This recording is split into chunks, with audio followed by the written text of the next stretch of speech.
अहम ख़बर है नाज़रीन नवां खे ॾियूं पिया हमज़ा शहबाज़ फुल कोर्ट बणाइण जो सुप्रीम कोर्ट में दरख़्वास्त दाख़िल कराए छॾी आहे। अहम ख़बर है नाज़रीन नवां खे ॾियूं पिया हमज़ा शहबाज़ फुल कोर्ट बणाइण लाइ सुप्रीम कोर्ट में दरख़्वास्त दाख़िल कराए छॾी आहे। आर्टिकल 63A जी नज़रसानी जी दरख़्वास्तुनि ते ॿुधणी करण जी बि इस्तदा कई वई आहे। दरख़्वास्त में इहो मौक़िफ़ ॼाणायो वियो आहे त बाग़ी मेंबरनि जूं इलेक्शन कमीशन जे फ़ैसिले ख़िलाफ़ अपीलूं ॿुधणीअ हेठि आहिनि। अव्हां खे आगाह कयूं पिया हमज़ा शहबाज़ फुल कोर्ट बणाइण लाइ सुप्रीम कोर्ट में दरख़्वास्त दाख़िल कराए छॾी आहे।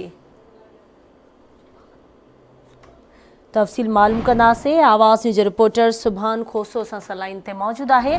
सुभान, छा तफ़सील आहिनि इन हवाले सां? Hamza Shahbaz full court bench बणाइण लाइ सुप्रीम कोर्ट में दरख़्वास्त दाख़िल कराए छॾी आहे।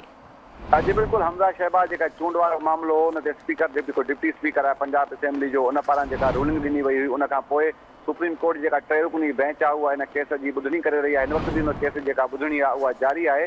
त ॿिए तरफ़ जेको आहे त पंजाब जे वॾे वज़ीर हमज़ा शहबाज़ शरीफ़ पारां जेको पंहिंजे वकील आहे उन मार्फत दरख़्वास्त दाख़िल कई वई आहे, जंहिंमें इहो मौक़िफ़ अख़्तियार कयो वियो आहे त हे जेको अहम केस आहे तंहिंजे करे हिन केस जेका ॿुधणी आहे उहा सुप्रीम कोर्ट जेका फुल बेंच आहे उहा करे। उन में इहो बि ॼाणायो वियो आहे दरख़्वास्त में त जेके बाग़ी अॻवान आहिनि उन्हनि जेको मामिलो आहे, जेको उन्हनि जे अपीलनि जो मामिलो आहे, उहे बि अञा जेको आहे त उन ते बि जेको आहे नज़रसानी कई वञे ऐं उन्हनि जेका अपीलूं आहिनि उनखे ऐं उन समेत जेको 63 आर्टिकल जो 63A आहे उन समेत जेके तमामु जेको हीउ केस आहे इनखे हिकु करे जेको आहे ॿुधो वञे।